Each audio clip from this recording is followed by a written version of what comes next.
All right, welcome to the God XP podcast. I am very excited today. I'm Anthony Polanco. Today we've got Wyly Gray. Wyly, he is a United States Marine veteran, founder of Veterans of War. Wyly is leading advocacy for psychedelic group therapy for veterans using plant medicines to fight veteran suicide. Veterans of War is also launching an all-female cohort in January called Operation Bravo, which tackles the comorbidities associated with post-traumatic stress and military sexual trauma. To contribute to this wonderful cause, go to veteransofwar.org/donate. Wyly, thank you so much for joining us on the show. You've got a really interesting story. I'm really excited to get to know you, man. Thanks for having me, Anthony. I really appreciate this opportunity. What you're doing with psychedelic-assisted therapy for veterans, obviously there's a lot to it. I'm guessing the best place for listeners to start is just like a general overview of what you're doing specifically with Veterans of War and how you got here. If you had me on an elevator for 90 seconds, how would you explain what it is that you do? Essentially, Veterans of War is offering solutions to the suicide epidemic. And what we are is we're a nonprofit that connects teams of veterans to guided psychedelic group therapy designed to heal the scars of war. In layman's terms, now that I've got an extra 60 seconds of your time, the science around psychedelics is compelling, and it seems to suggest that the model that we currently employ regarding mental health care needs a dramatic shift. And moreover, that some of the chronic expressions of PTSD, I believe, can be actively mitigated, if not removed, with the proper program, bookend psychedelic medicine experience. I don't think it's one size fits all. I think that each of these substances it should be recognized as a different kind of shoe for a different kind of foot each time. Mm-hmm. But when we look at psychedelics from a 30,000-foot view, what it offers is a safe and effective path to recovery.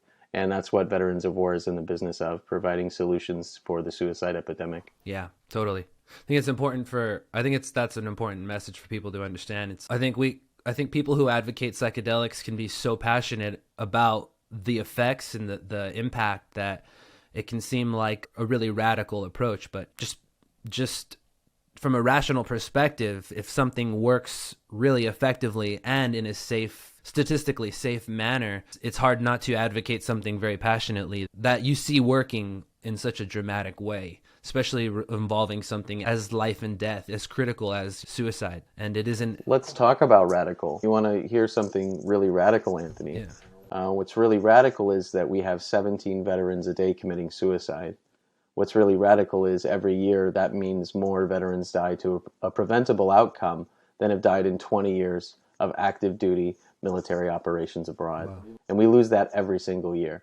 Our approach to this problem is certainly not working as a society, and it is a dramatic and honestly atrocious statistic. Mm-hmm. I'm in this business because I'm sick of burying it's really as simple as that. I could have been a statistic myself on more than one occasion, and if I'm relatively clever and it's this hard for me, and I have a great support structure at home, imagine how hard it is for those that aren't even that well equipped, that aren't even supported in any way. Yeah. And that's really what Veterans of War stands for, is a continuum of care where the support never stops.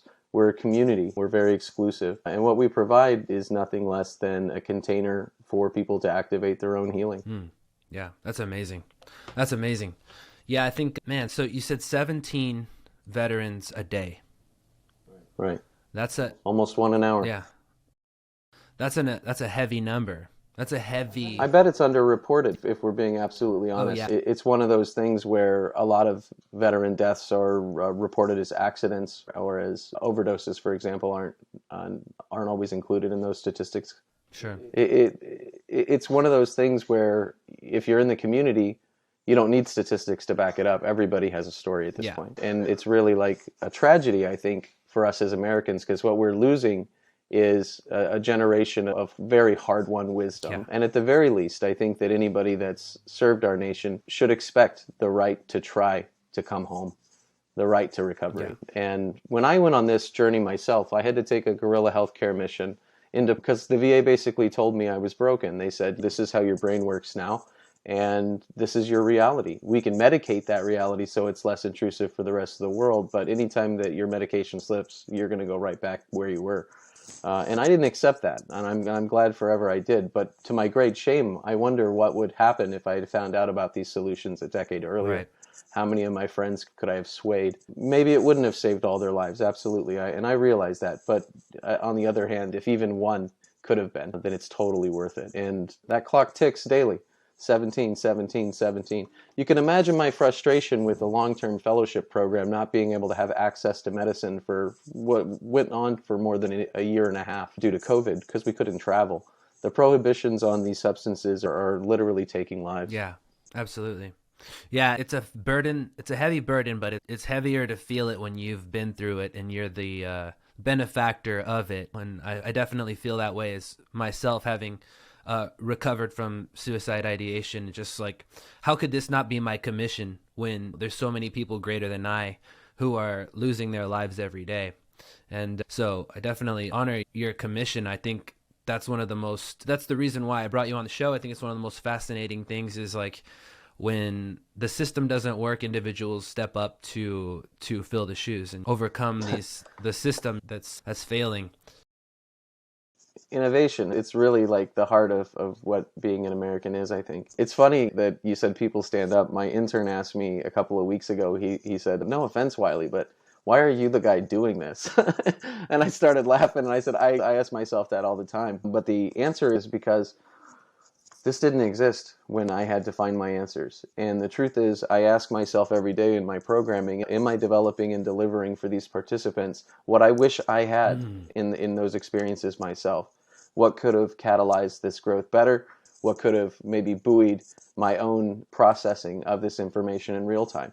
And that's what we try to do with our programming, is really provide a container so that healing can take root and then support that long term. Fellowship for us is 6 months, and it represents 12 modules of curriculum delivered over about 161 days. And it's something that we work very hard to make sure is not just accessible, but that's also authentic. And that's something that you can't do unless you. I greatly and hugely believe that healing happens in community, and it doesn't take any data for me to see that. I saw that in real time. Yeah. So at this point, it's just a question of, can we gather all the data so everyone else can see it? Yeah, definitely. Yeah, the transformation of the individual is definitely the most important, aspect, and then the regulations and the litigations and all that can come for the community, the society. After that, I think change has to start with the individual, especially when there's no system in place to help. So you've been able to facilitate one of these or multiple. You've done one of these cohorts already? Right. Yeah. So our first cohort completed November 6th, and that represented about, I guess, 22 months total of programming.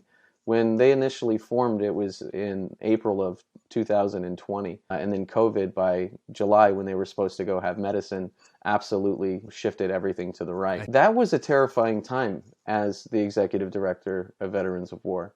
I had to look at these participants week in and week out and decide two things. Firstly, do I continue this curriculum? Do I continue holding this space because I didn't budget for it? This was a set program. The nonprofit world has very tight margins, as you can imagine. And then the second thing I had to figure out was, what do I do when I can't get my guys to the medicine? What happens when I have somebody that's actively suicidal, that's done all the right work, that's done all the preparation, but for whatever reason, I haven't, again, due to prohibition, no access to life-saving medicine? It became a real ethical quandary for me. I immediately decided to carry on and continue the container. I thought that was critically important for that team. I think that was one of the best hunches I've ever had. It was great. What it really did, one of the guys said later, was that it was his backbone during the pandemic, and that it gave him something to look forward to every 2 weeks. That's huge. That's the same guy that, when I called him, literally had a gun in his lap. It's been a very, I think, challenging journey, but I think challenging is the right word. I think that we've been flexible in the face of these adversities, but ultimately the pressure point was exposed, which is that, what do you do when you can't get to the medicine? And the result on our end was, we need to create a place here in America where we can do that. So ultimately what we've done is we've gotten our feet and our little thumbs in all the little pies all over the United States, having to do with either decrim or legalization of entheogens, of this specific class of medicines that I work with my nonprofit. We've had some success. Oregon was fantastic, and they are trying to figure out now over the next couple of years how they're going to manage a largely decriminalized psychedelic space. But there looks to be some opportunities in Virginia and in California and in Hawaii and Florida and many others. So everywhere that those things have popped up, we've endorsed it wholeheartedly. In fact, Veterans of War is going to testify in front of the Virginia Assembly of Congress on the 9th. And then the second prong of that attack is, now that we have a couple places established, is the ground fertile enough to... So we're tentatively looking at right now Eastern Oregon for a Veterans of War healing center. And what this aims to provide is not just the community focal point for this work, but an access point for this work that will have the best interests of the participants in mind. If we don't create these spaces organically, if we're not able to crowdfund or support from wherever we need to find it, these things, the truth of the matter is the big corporations are going to step in and profitize it and monetize it and capitalize it like we are very good at in this market. So it's really in our best interest to take ownership of this space before it gets too fleshed out. So Veterans of War absolutely sees itself as a warden in the growth of this emerging industry. And what we really want to do, again, is show the efficacy of these modalities long term. If we can prove that in veterans, I think that it doesn't take a leap of faith or rocket science to apply it to the general public at large, especially in compromised communities like first responders. Yeah. So do you feel like in what ways do you see that big industry is trying to advance the narrative in their favor? Is there a certain medicine that corporations are trying to latch onto, like ketamine or MDMA, or where do you see the battle really taking place in that, as far as like small startups and small communities versus large industry? Yeah, that is literally the battle lines. It's community versus industry. And I think that right now, the things that are in play the hardest on the organizational side for the industry aspect of that argument would certainly be around anything that's created in a lab or anything that they can synthesize immediately. So advantage ketamine, advantage MDMA. They absolutely want to own the means of production and distribution for these life-saving medicines. And if we've seen anything from insulin or anything else in our current, there will be absolutely no expense spared on the participant themselves. And it really brings into question access and equity. And I think that both of those things are hugely important. I speak a lot publicly. I'm either at conferences or speaking to whoever. I try to take every opportunity to educate that I can, within reason. I'm very busy. And I see who buys tickets to these things. And I see who is on the roster along with me sometimes. And I just had a conference a couple of weeks ago where everyone but me was like, honestly, like a shark. Like I was on that call and they were talking about profit margins and data acquisition in the sense of IP control. And I got angry. Yeah. I literally got angry during the call, during the conference. And somebody asked me about data collection and the monetization of data collection. And I was furious. And I said, I don't work like this whatsoever. I'm in the business of saving lives. I'm in the business of helping people find a real path for recovery. So when you ask me how do I gather information or what are my data points, they're going to be in regards to people's reaction and recovery from trauma. And I'm not trying to steal an IP. I'm not trying to copyright for whatever's sake the intellectual property of what really is like not a big leap either. If you think that talk therapy is valuable, all right. If you think psychedelic talk therapy is valuable, fantastic. Do you think group therapy is valuable? If it is, then psychedelic group therapy isn't too far behind. I'm always surprised more places aren't doing it. It's a fantastic model for both recovery and connection. And that's strictly what we try to do at Veterans of War. That's amazing.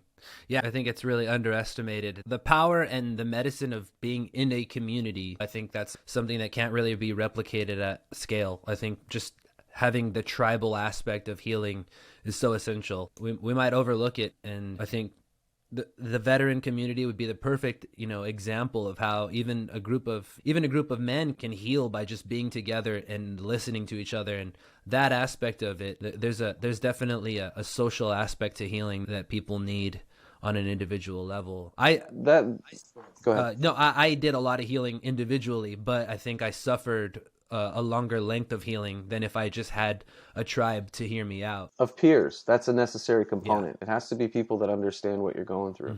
I get asked sometimes, why do you only have the group guided psychedelic group therapy? Why don't you do the individual variant? Do you think that doesn't have value? It does have value, absolutely. I don't think it's a stretch of the imagination that all of these things have value. But when we talk about how important it is to have a group of people that you hold yourself as a part of in community, but also that you're accountable to, another thing that I think is really important is a shared sense of, and for whatever worth the container we create is before the experience, once they have their medicine phase and they go and actually tear at the fibers of reality a bit and try to reprogram their brain, coming back, that's when, those connections that we've been trying to build the entire time have taken on a completely new meaning. The group, I would say, was tentatively connected before the workshop, and then after the workshop, intimately connected. We still talk to each other every day. I went with them on this. I thought it was really important that I lead from the front, and not just to show them that it was safe, but to show them, like, this is how you can expect this kind of an environment to react with you, and you're taken care of. And one of the, I think, two things happened. So I initiated the group therapy protocol because of an experience I had in the medicine where the rest of the group was afraid of me. And for me, it was re-traumatizing because one of the things I was trying to figure out was, am I toxic? Am I like hurting my family? And so when the rest of the group of civilians, I was the only veteran, the rest of the group of civilians reacted with fear. It was like reconfirming, oh, you really are. And I had this moment, this epiphany, like you sometimes do when you're working with these incredible plant teachers, where I thought, imagine if instead of fear, they saw that for what it was and were just accepting of it.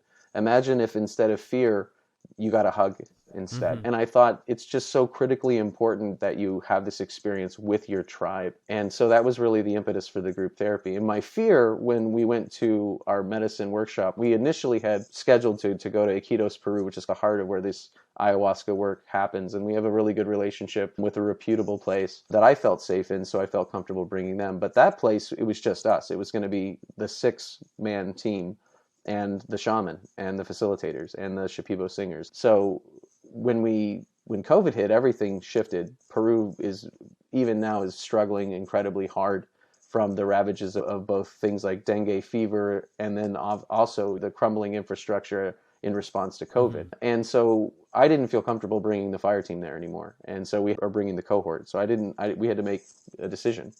And it took us months to find a place that I thought met the standards that I hoped to find in a medicine practitioner. And we actually got recommended Soltara Healing Center in Costa Rica from Dennis McKenna. I reached out and just said, where should we go? We need a place that's safe, that doesn't have admixtures, that adheres to Shipibo tradition, but doesn't make things necessarily hard for the sake of being hard. And he said, have you looked into Soltara? You should absolutely look into Soltara. So we did, and we had a couple of meetings, and immediately I expressed to them the need. I said, I've got people here that are literally on the verge of suicide, and they need this medicine. Can we get fast-tracked and take a spot, or whatever we got to do, we can do it. There's a tremendous increase in budget. We quadrupled the amount that we were supposed to spend. Soltara is very expensive as well as exclusive. But moreover, it was safe, and that was what we were paying for, and I felt comfortable doing it in the end, even understanding that I had to fundraise extra to make sure that the group, I was wary that the group wouldn't work out and that we would somehow, as a group, experience that same experience I did of isolation and of the other. And instead, much to my great happiness, but obviously nobody likes to be wrong, but at the same time, I've never been more happy to be wrong. The group of civilians, 16 and then 6 of us, and they accepted the veterans outright, like as a group. And then the veterans got to bounce like ideas from the curriculum and ideas of their own worldview against like the civilian divide actively. It was this really beautiful moment where both groups saw the value in each other and also like the suffering. And I think that it dissolved for each of those men their own sense of isolation from their communities. I think that's one of the critical components that they brought home with them. And it, again, was unexpected. I thought this could be dangerous. And instead, I was absolutely shown that, no, community plays, just like you say, community plays a critical role. These guys and gals have to be in the community too. Yeah. So from here forward, I probably won't ever do a private Veterans of War cohort simply because I didn't realize how critical that community component was. That's fascinating. Yeah, I think that's such a beautiful thing. I think I can relate to having those feelings in a group psychedelic group setting, coming from doing them individual very intentionally to being in a group, it can be very scary. How am I going to react to other people while I'm removed from my sense of self for a moment? And it's amazing when I think some people can have this experience where they feel afraid of their timidity, and then they realize their courageous self, and then they become afraid of their courageous self. And I think there's always a level to healing your identity, and like you said, doing it yourself, showing them, like leading by example. And there's always things to be healed. I think it's just it's a really beautiful thing to hear that veterans are having these experiences where they feel reconnected to society and community. I can imagine that there's a lot of isolation. Even everyone sure feels individually isolated from society in certain ways, but it's really beautiful to hear that, man. That's an amazing. So when you first had your self-realization with these plant medicines, what was that like? What was the moment of realizing your bigger purpose with this? What was that like for you? Terrifying. The medicine for me was pretty specific, that it would cost me my credibility and everything that I'd worked for up until that point to make this shift.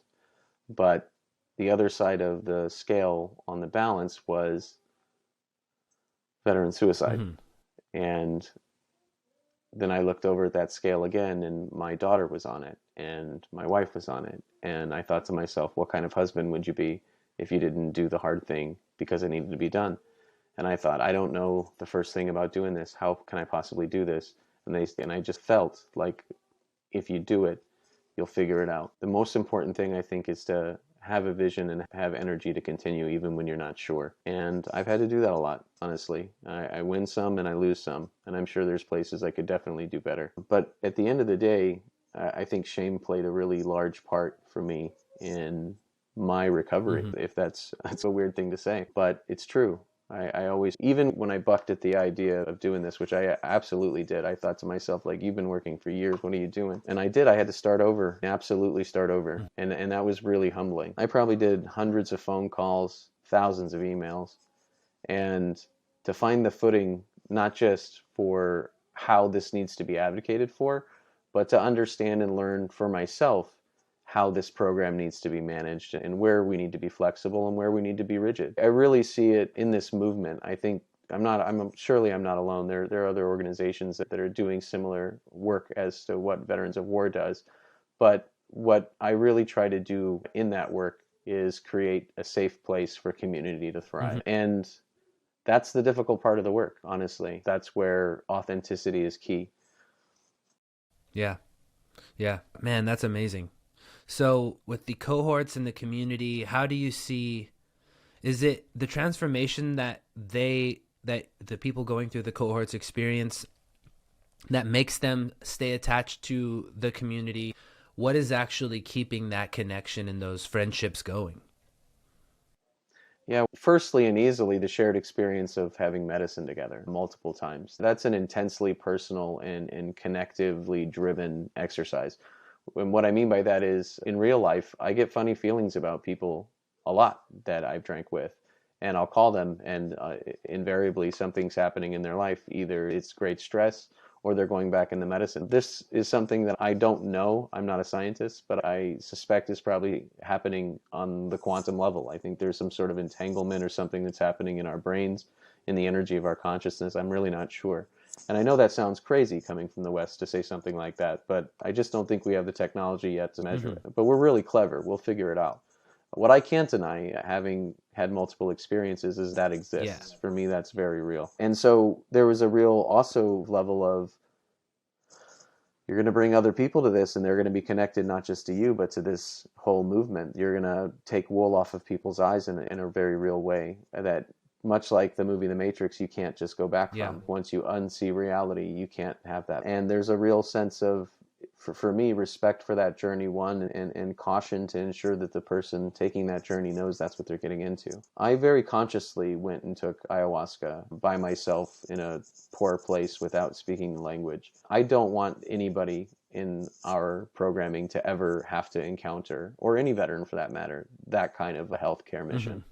It wasn't safe. Yeah. And I needed to have it to know what wasn't safe. I firmly believe that now, looking back, as I created things that I thought this is what needs to be here. It was with a firm sense of this is what didn't work in your own experience. And like I said, I think the key here is just being flexible and adapting to each of the cohorts. They'll bring their own sets of experience and knowledge. And if we're flexible enough, we can adapt and make sure that we're always delivering the highest quality program we can. So when you're having these realizations and you're in the quantum space, let's say during a trip, and time and space cease to exist as far as you're concerned, and is this the time that you're having these realizations in these? Did you have these realizations in that window of time where you're connected to all things, or was during that time, was your mission not really on your mind? Well, I've had 11 ayahuasca ceremonies, so I've run there are people that have done thousands, so like it's not a lot. That being said, in that limited exposure and with the reading that I do and that I require participants to do, in fact, in the encouragement of their growth, I have found that ayahuasca kind of unfolds like a flower before, during, and after. You never really know when one of these insights is going to click, but when it does click, it's almost like audible tumblers in a lock. Like you can feel like ka-chink, like it sets in. And that moment is a critical moment, and one where you'll later on probably either revisit or remember with intensity. And those are typically tied to trauma. And our responses in those moments are really what define our further responses in our default mode moving forward. Like psychologically, how we respond to trauma, we decide a way to do it, usually automatically and without much of our own personal input. And because we survive and we're still here to do it, it's cataloged as a great success. And then some of those things can really get out of whack. And what this medicine provides is something that I don't think is anything less than incredible, which is direct access to the ecstatic state. And you could get to this state by dancing in front of a fire on a mountaintop until you're exhausted. You could fast for 40 days. You could maybe, if you're a trained guru or somebody that's incredibly talented, maybe you can meditate your way there. But these take years and years of training. These are incredibly difficult on the body if they don't. And sometimes a combination of both. With ayahuasca and with ibogaine and with psilocybin certainly, which are traditionally considered the master plant teachers by the indigenous people anyway, you get this immediate open door. What I think my responsibility is to the veterans that go through the training is to make sure they're prepared to go through that door, make sure they're educated on what tools they bring with them, and make sure that they understand that they're safe inside and outside of those doors themselves. The process of integrating all of that together is comprehensive and complex. And Veterans of War dedicates 4 months out of the 6-month journey to integration and support for that very reason. It's a time where when you're taking this sort of medicine, it's not just the experience itself. It still stays in your body for, I think the current research suggests it's something like 13 days that ayahuasca is still active in your brain. And it promotes neurogenesis, like the growth of neurons and the reconnecting of perhaps damaged parts of your brain. So for 13 days inside of every time you've taken a drink of ayahuasca, you're still growing. So when you're in that window, when it's still actively in you, whether you're in ceremony or not, they're much more likely to happen, those moments of complete insight, which is when I understood the group therapy aspect. But that's not to say later those moments don't still happen. And I think it's, again, a recursive feature of that being out of time and place. Time and place is like something that we use to make sense of the jumble of experiences that each of us contains. But it certainly doesn't exist on that other side, at least not for me. Yeah. The ecstatic state seems to be timeless. Yeah. Or out of time maybe is a more appropriate way. Yeah, that's what I would say. It's like it's one of the most transformative things that I've ever experienced. It's like being in limbo, the space between life and death. It's like your identity ceases to exist, therefore everything you know about yourself ceases to exist, and you're able to reflect on who was this person and who should they be? And I think that little window of space is essential. Like you said, you can get to it through meditation if you practice really hard and you're really consistent with it and spend a lot of years. But the people who need it immediately are not in this space. They don't have a lot of years.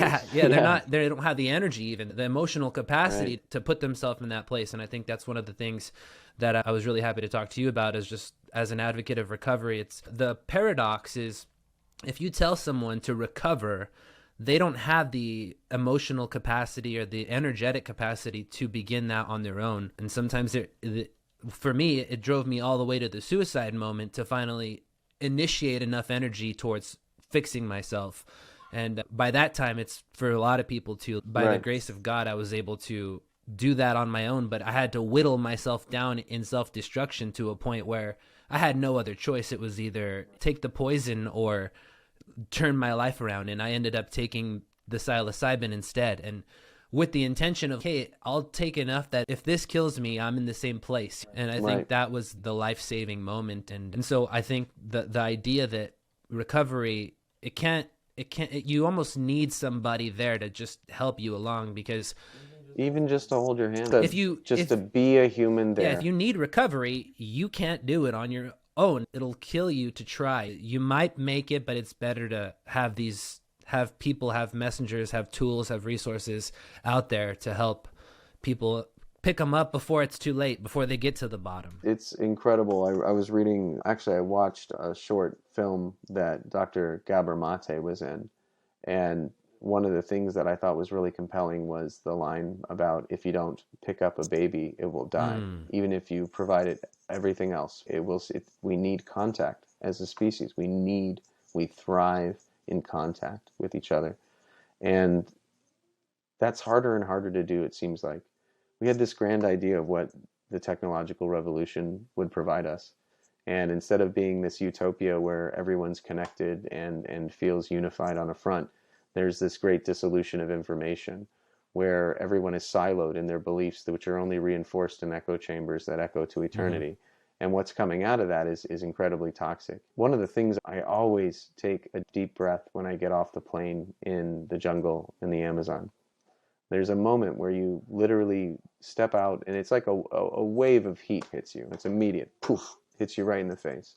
But the air is so thick with oxygen, you almost need a spoon to breathe it. And it's so quiet. We don't realize like all the radio waves and the Wi-Fi and like we're everything around us is energetically so loud. And when I go to the jungle, that's all gone. And the jungle's loud with a different energy. Don't get me wrong. The jungle's like terrifying in different ways and should be respected and revered. But it's a much more connected and intimate kind of energy. And I think we really have divorced ourselves from that really efficiently for the last 200 years in the West, much to our great dismay, I think, long term as a species. Our planet is hurting right now. I tell you, it might be the end of civilization as we know it, but the people living like the Shipibo in the jungle in the Amazon basin, they're going to make it. They're going to be just fine. Maybe not just fine. That's a bit of a stretch. But there's a real connectedness to the way that they live life that I envy, clearly. Yeah. And bringing people to that experience, not just for the medicine aspect, is beautiful, but it always reminds me of how necessary it is to have here in North America, to have a beautiful connected space that our indigenous people have tried desperately to keep alive from every corner of the United States. We have to have some places that are sanctuaries, and we have to defend them with our teeth and our nails if necessary. Blood, sweat, and tears might have to be what you need in order to really reclaim any sense of connectivity or recovery in this life. Yeah. We're working hard to do just that. I think it's so unfortunate how few people realize the tax of traffic noise on the psyche and just your emotional state. From becoming more conscious over the last several years, I realize how living in the city, how little time I have in silence. I even have to turn brown noise on at night to sleep, just because the noise of hearing cars drive past or hearing people talking constantly, it's just, you can't really get a moment's peace. No one can. It's just always noise, always activity and action, human action. It's an energy tax. It really is. And if you live in a city and you've lived in a city for years, you don't even realize how much of your emotional capacity is being drained by just your environment. Just being. Yeah, exactly. No, that's the palpable moment for me every time I get off the plane, is you can just be here. And isn't it amazing how there's always enough oxygen? Like, you can take a deep breath in here and there's plenty. There's no dirt or soot in the air. You're in the lungs of the planet. Let's be real. If you're trying to find a cleaner source of air, I defy you to find it. It would be artificially created for sure.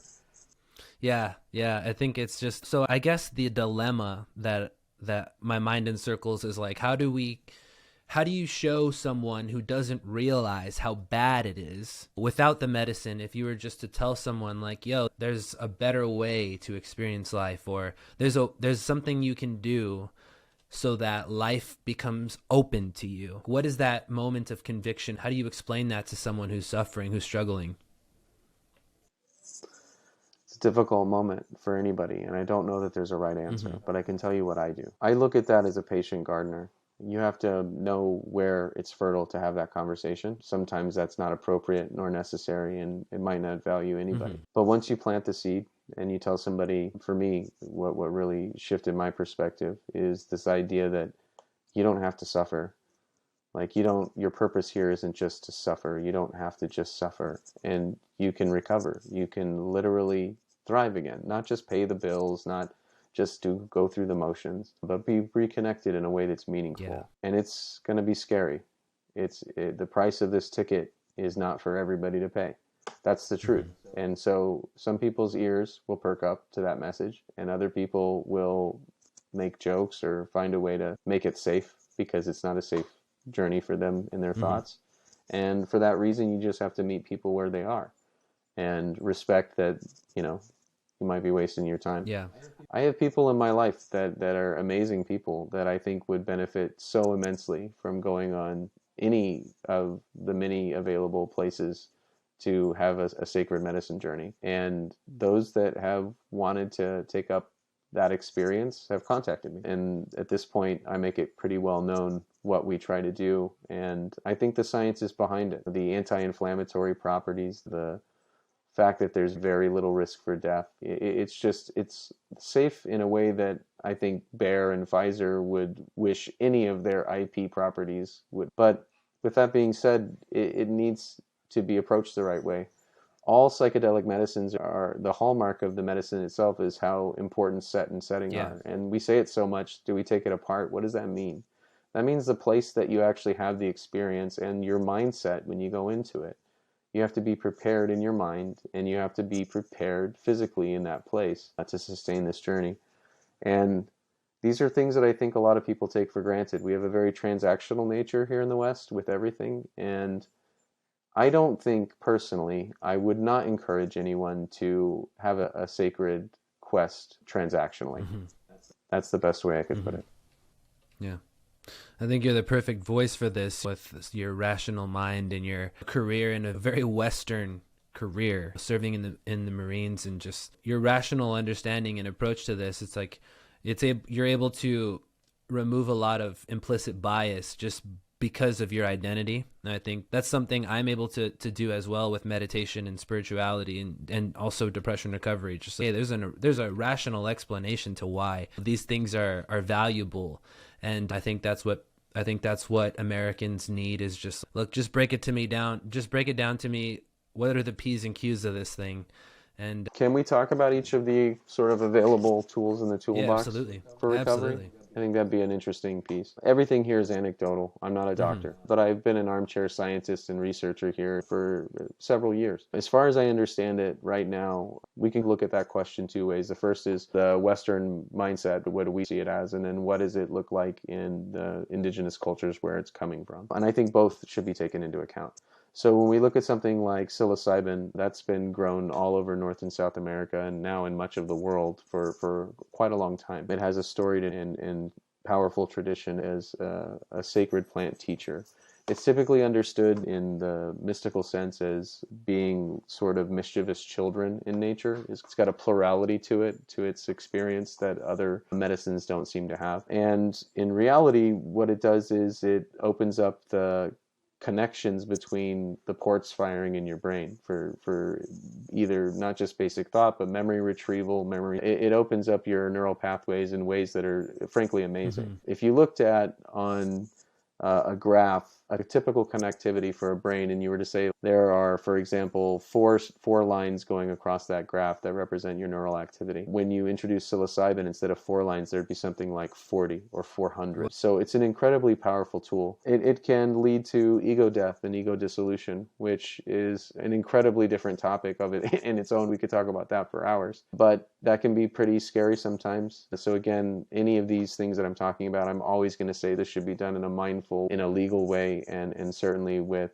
practitioners that understand the capabilities and what's necessary to protect you. So psilocybin is fairly safe. It's not something that you can really die from, but it is something that you may disassociate a little bit from yourself enough that you could have bad encounters with people that aren't in that same state. Some people get killed by police, for example, when they're having a bad episode. Ibogaine comes from the Bwiti tribe in Africa, and it's, as I understand it, a chewed bark. I've not done Ibogaine, but a lot of veterans are seeing success with the cessation of any sort of addictive patterns, whether complex addictions to things like heroin or in any of the opioids that are rapidly and easily available to our community. Or I guess when we look at Ibogaine as a substance, I don't think that there's anything on the planet that offers the same level of immediate recovery from addictive personality traits.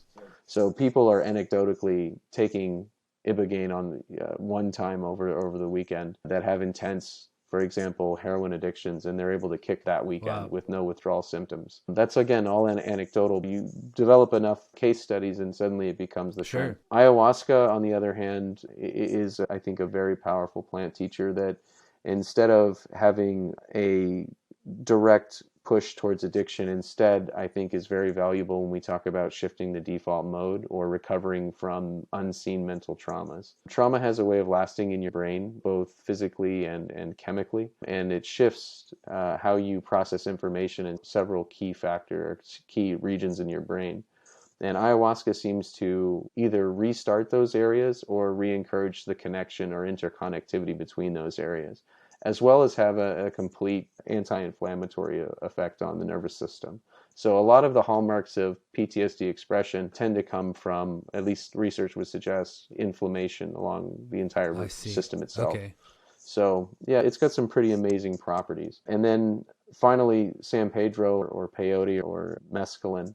This is something that's typically done during the day. It can last between 8 and 10 hours, and it's typically a bright and connected journey, whereas ayahuasca is leaning back into a river and surrendering to the experience while being interactive with it. Ibogaine is seeing your life on a reel and reacting to it, and as I said, mescaline is just interacting with life as it happens. And these tools can each be applied to specific, I think, mental illnesses that we see today. And when I look at the indigenous people that have been wardens of these medicines for millennia, I don't see them as having backwards culture or some sort of purposeless religious rites associated with these practices. I wonder if what they've actually done in their ceremonies is capture best practices for long-term positive outcomes. So I try to show that sense of reverence in our own programming. That's wonderful. Do you see those 4 medicines as the palette, the diaspora of plant medicines in the future for the U.S., and how do you see that being sustainable? And I guess peyote is native to the U.S., right? So that could be a sustainable... And Mexico. So environmentally, that would be sustainable, hypothetically. The problem with sustainable peyote is it takes between 10 and 15 years to cultivate a single peyote button. And because it's an endangered species, or it's close to extinction because it's been over-harvested, there are a lot of indigenous rights groups that want it taken off of legislation outright, as it's their cultural heritage. As much as I believe in the freedom for anybody to do anything within reason, that as long as it's not hurting other people, I think that they have a right here. And moreover, there's analogs that we can use, such as San Pedro cactus, which is much more easily harvested, to literally have the same chemical effect. So I do understand from the mystical or shamanic side, that's not the same plant spirit. And what I'm saying is a very Western approach to replacing 2 sacred entities. But at the same time, from the scientific side of it, we can absolutely work with the analog without endangering the population that is currently Totally. dead. That makes a lot of sense. And You asked me what were the other things on the palette. There's also ketamine, as we talked about earlier, but ketamine isn't a psychedelic, it's a mhm. dissociative. And ketamine is one of the ones, when we talked earlier, what does it look like to have industry versus community? Ketamine is one of the ones that's been pushed really hard by industry. It very much wants to be accepted as part of this movement. The reasons are pretty apparent. The first is that it's synthesized, it's a man-made chemical. And the second is that they already have a continuum of care built out with ketamine clinics all over the United States to deliver it as a product. The worry here is the ethical implications. I know somebody that went for a ketamine infusion, and they were basically treated like the next McDonald's Wow. hamburger on the line. There was no preparation. There was a medical screening for contraindicators. But after that, they were put in basically a fluorescent white light room with a red chair by themselves, and they were encouraged to put in some headphones. And then they were left alone for 45 minutes. And then they came back in and said, "Are you about done? We have somebody else coming in." Wow. Now, holy crap, man! I can't even begin to understand how. Firstly, even though you can have access to that ecstatic state to some extent, it seems to be a bit altered because again, there's a distinct separation of your personality. Right. But moreover, if it is indeed a psychedelic journey, man, how absolutely inappropriate to not provide a continuum of care that actually supports that growth. Yeah. That's an incredibly monumental shift potentially in perspective, and we're going to deliver it capitalist style under white lights. I don't think that's the right way to do it. And that's my personal belief. I understand that's against a lot of the people that maybe would have me as a Sure, sure. speaker. But the truth of the matter is, we have lives on the line, and it's way too important to not treat it as important. Yeah. To whoever's involved in ketamine assisted therapy, don't do it like that. I want to, maybe I should clarify my position on ketamine too, because ketamine is an incredibly powerful tool in the toolbox. And if administered in conjunction with a traumatic event, can actually work as a prophylactic. Like you actually are less likely to have, for example, PTSD if while on the battlefield you were treated with I see. ketamine due to its dissociative properties. But that being said, just like most of the responses from the VA where ketamine was quickly greenlit thanks to large contributions from Johnson and Johnson, um, ketamine, it needs to be seen as the crutch that it is. And a crutch serves a purpose. A crutch is there to help you get stronger so that you can eventually not need the crutch. That should be the mentality behind it, not this is your crutch you use Right. forever. The continuum of care offered from the VA right now takes the latter argument to the extreme. And so what it seems like they're offering now for veterans, and we didn't get a choice in this, unlike my program that really cares about the quality and content of the programming itself. The veterans as a group weren't really given a voice in the rollout of this I ketamine. see. And so what they're trying to do is give the handful of pills and then every 3 months have a ketamine infusion tacked on. So everybody in that chain is getting an immense amount of money, something like $4,000 per infusion. I've seen it quoted up to Wow. $7,000 on top of the already ridiculous handful of pills. Neither of these with any plan for cessation. That's not a solution. That's a band-aid. And we're bleeding to death under these band-aids. It's not therapy. It's not, there's no therapeutic element to it at all.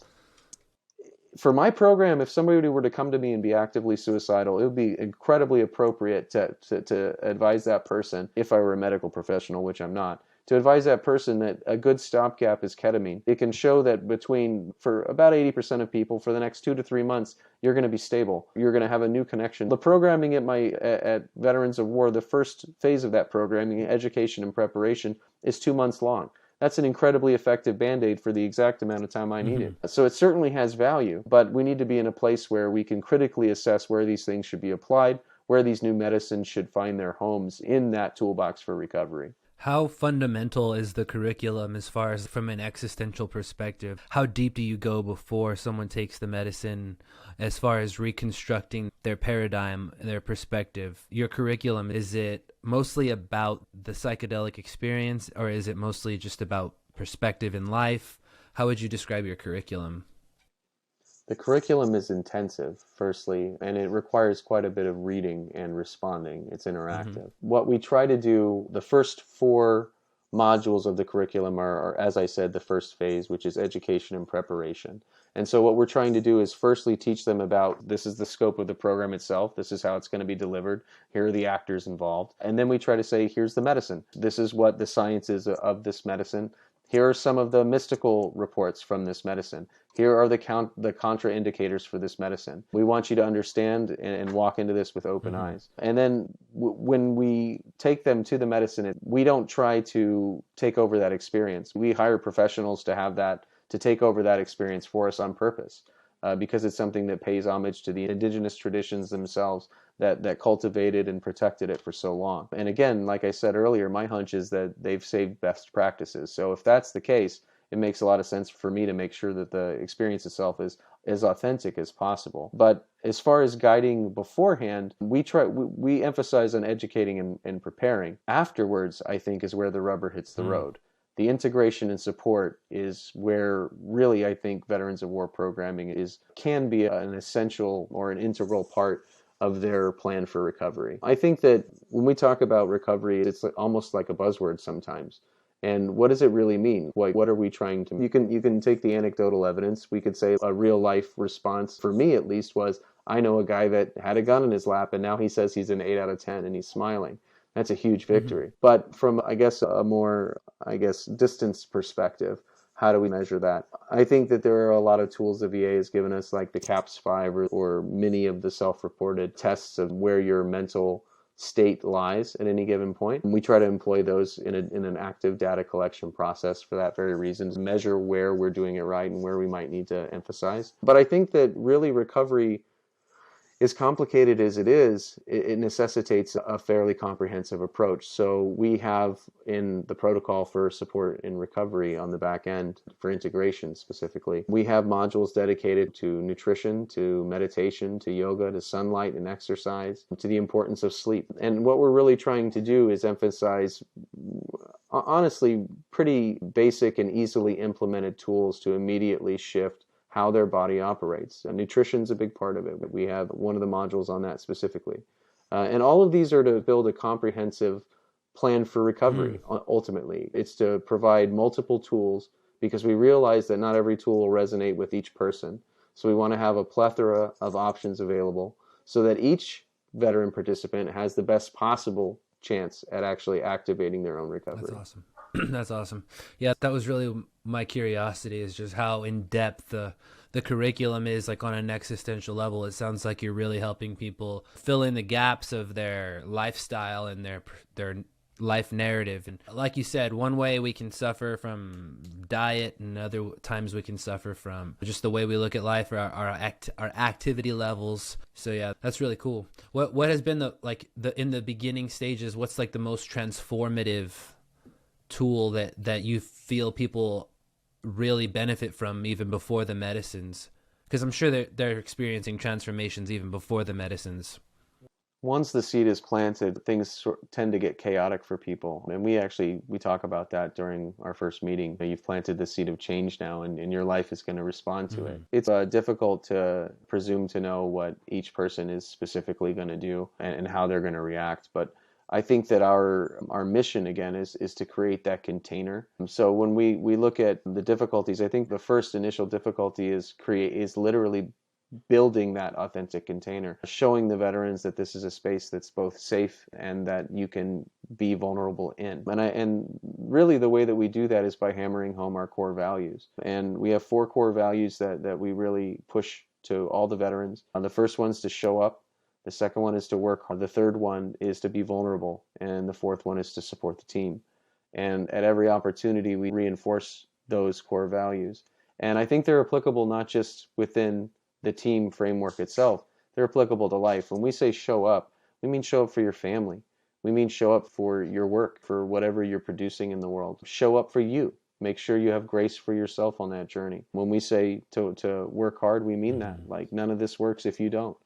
That's a very interesting and I think fundamental shift in the mental health expectation paradigm, is instead of take a pill, call me in the morning, now we're saying this only works if you work too. And that's a critical component. Being vulnerable is something we have to reinforce, because it's not something that the veteran community is known for. We're not trained to be vulnerable. We're trained to be invulnerable. Right. So having an active reminder. It also encourages people to, again, meet other people where they are. It's real easy to automatically put up a barrier between your connectivity with someone else And once you become aware of that in the medicine, you come back on the other side. Remembering to be vulnerable can be an incredibly powerful asset. And then finally, support the team. Whether that team is your family, whether that team is your work team, whether that team is life in general, by making changes that support healthy living.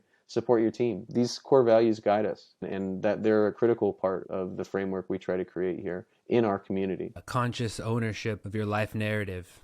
We have a pretty good window after that medicine. We've got a pretty good window for, at the very least, 13 days, where if we can encourage our participants to start new habits that they can upkeep and maintain for 13. I think the stat is something like if you do something for 14 days, that it will be a long-term habit. That lines up pretty well. Yeah. It doesn't take a lot to try to, again, make these small changes.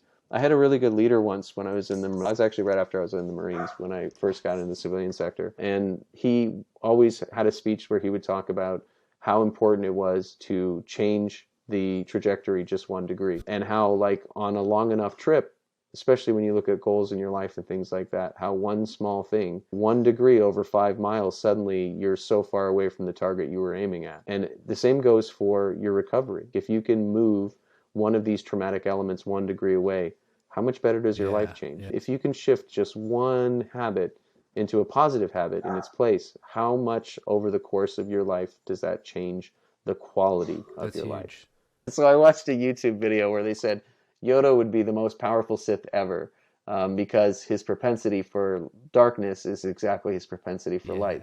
And I always, for whatever reason, that rolls around in my head sometimes when I think of the worst things I've ever done in life, or the worst things some of my veterans have had to, encounter and deal with. And for one of the men that's gone through, I told him directly, he had a really personal experience where in his own home, after already suffering from PTSD, he had to defend himself from somebody coming in his home. And so he killed that person in his kitchen, in front of his kid, in front of his daughter. And for a veteran, it's really hard for me to explain to somebody that hasn't served, your home is your sanctuary. Right. It's the only place safe. There's no IEDs in my home. There's no enemies in my home. My home is my cultivated area. And to lose that last piece that you have left of your own home, it was incredibly, I think, difficult.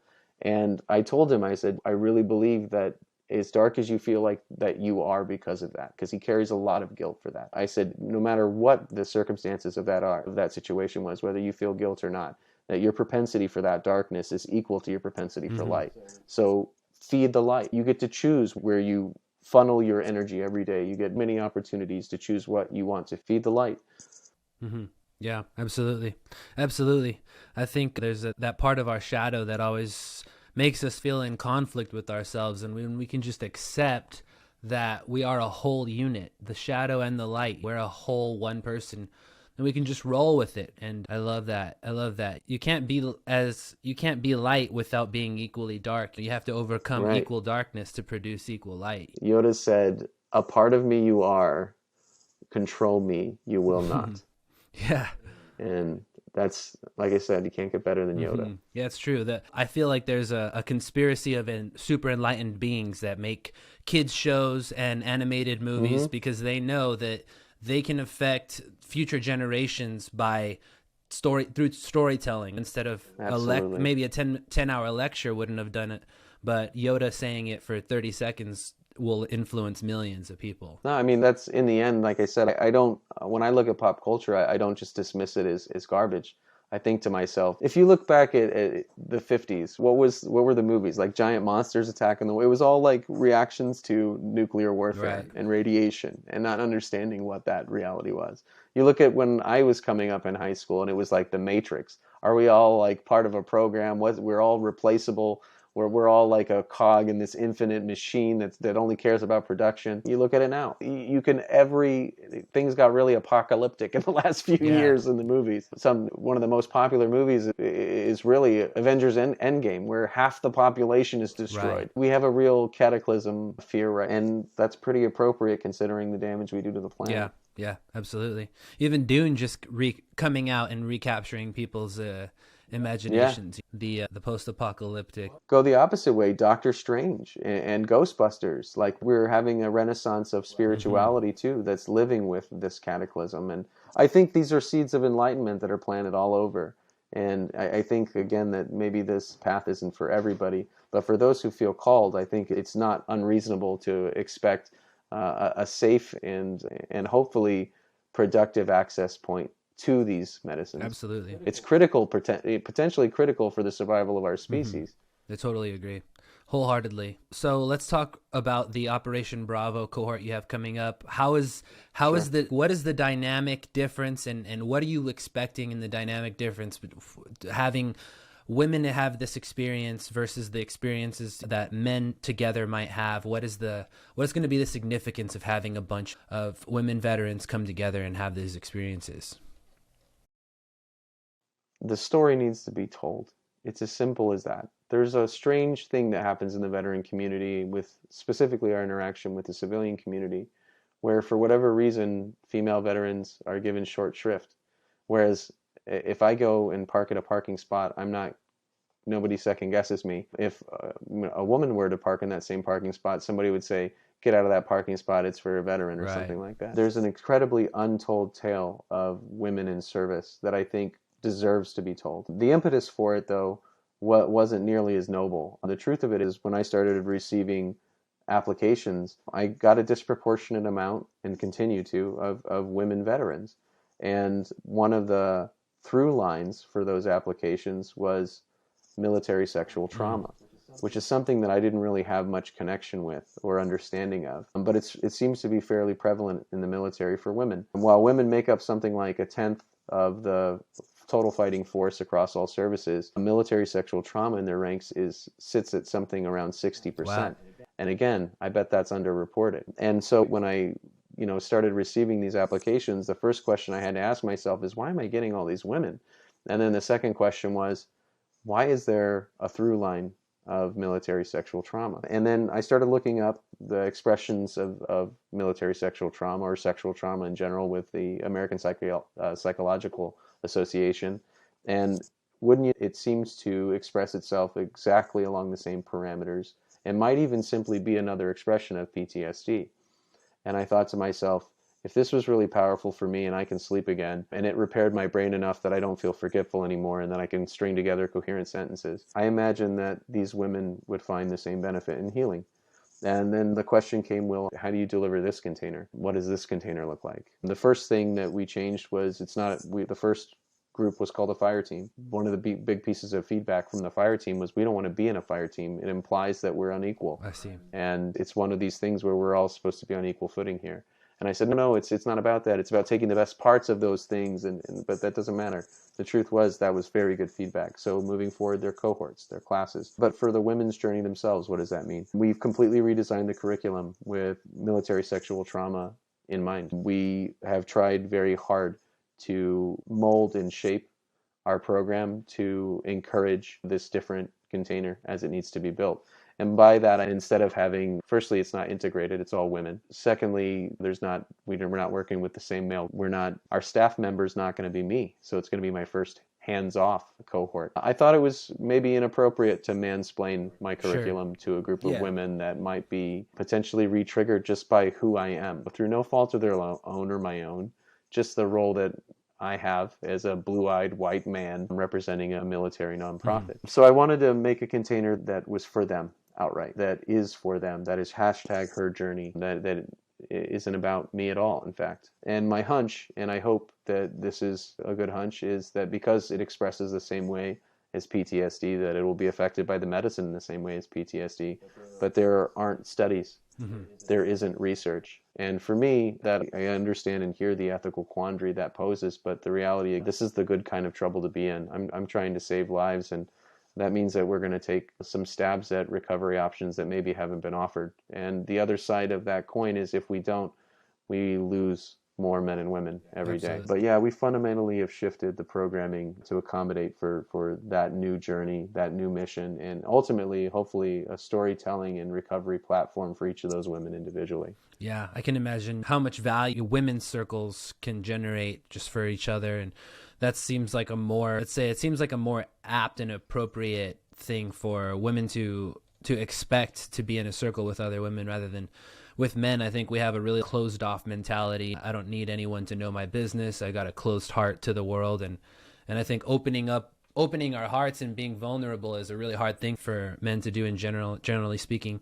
But for women, I think there's a lot of self-nurturing in their nature that I think women's circles would be a very natural healing circumstance, environment. That's an important insight, Anthony. Like, I think that you speak to something that's very difficult for all veterans specifically, which is that when we work with ayahuasca, you have to surrender to the experience. Surrender is like a really loaded word for a veteran. We're not supposed to surrender. We're not supposed to give up or back up. We're supposed to be in control. We're supposed to have a plan. So honestly, you're absolutely right. And each of these cohorts has different challenges because it has a different makeup fundamentally. And I think one of the hardest things for the first cohort of veterans to do was surrender into the experience itself, was to let go of their walls. One of the veterans, it took 3 ceremonies before they really like let themselves into Wow. the medicine. And I know that statistically there's going to be a veteran at some point that it just doesn't work on because they're immune to the medicine. And so a big part, I think, for us is also managing expectations. It's literally an exercise in futility telling somebody to not have expectations when you're contemplating this. It's like telling somebody to relax when they're Yeah. excited. It doesn't work that way. But we nonetheless try to steer our participants towards mindfully accepting that we have these expectations, but releasing them, because each person's medicine journey is different. No matter what anyone says or any amount of data says, you'll never convince me otherwise that every one of these experiences is tailored 100% to the individual. And because of that, they're all anecdotal. But being the West that we are, we can't really work on that as a model for a continuum of care. So we try to collect data as much as possible. Yeah. Yeah. That's awesome, dude. I'm really excited to follow up with that and hear how that goes. This is the last question I have for you, but I've got a nephew. He's an active Marine right now, serving in Japan. And just having this conversation with you, I think about him. I think about the experiences he'll have during his service, coming back and integrating into society. Such a good dude. And if you had advice for young Marines today who are active and expecting to one day reintegrate into society, like, what's your advice? What's your chief advice to the Marines listening right now on how to navigate their individual narrative of their life when they're done serving, when they experience some loss and suffering? What's your advice to that person? Yeah, thank you. That's a good question. A couple of things. Firstly, when you get out, the separation between who you were when you served and how society sees you is going to change. And for many veterans, that comes with it a sense of a loss of identity. I would highly encourage you to find communities that you care about. We're taught in the Marines again and again to suck it up when we have a problem, which is to say to keep marching forward, complete the mission, and worry about yourself later. But too often, later never comes. You must, to be successful, be proactive with your mental health. Stigma be damned. It's your life on the line. And one of the things that I would encourage, it's the same route I went, would be to see the VA, to make sure that if nothing else, that you get documented what has changed for you. And because we're battling that suck it up mentality, I'll say clearly from my perspective that you can't outthink the physical changes in your brain if you're experiencing post-traumatic stress. The way that your brain operates literally is different. There's been damage. There is hope on the horizon. There is a path to recovery. There are several, but you must be proactive in searching them out. I will say, if you're really suffering, if you're on the edge because of failure of your own support structures or some awful trauma that's added to the awful traumas you've already collected, and you feel like that there's no other hope for recovery, there absolutely is. And it is absolutely difficult. I can't stress enough that it will be hard. But if at the end of the day, you're wrestling with the idea of, if you've lost the fear of death enough that you're contemplating suicide, then what the hell have you got to lose taking a chance on something like this? That's how I got into it, to be absolutely honest with you. I was suicidal, and I thought, if I don't change something, I'm going to make a bad decision. So I'm saying to you proactively, if you ever get to that place, look up Veterans of War. Look up the benefits of psychedelic healing. Look up Johns Hopkins. Look up Oxford and Georgetown medical libraries, and find the compelling body of evidence that's growing that our relationship to medicine and to each other may be drastically more interconnected than we ever thought. Said. Amen. Amen. Wyly, I appreciate you, man. I'm looking forward to continuing following your story. If anyone wants to support, please go to veteransofwar.org/donate and follow Wyly Gray and follow Veterans of War online everywhere. And yeah, just bless you in your quest, man. Thank you so much for the time. I appreciate it, man. Absolutely. Ladies and gentlemen, this is the God XP podcast with Wyly Gray. Thank you so much for joining us.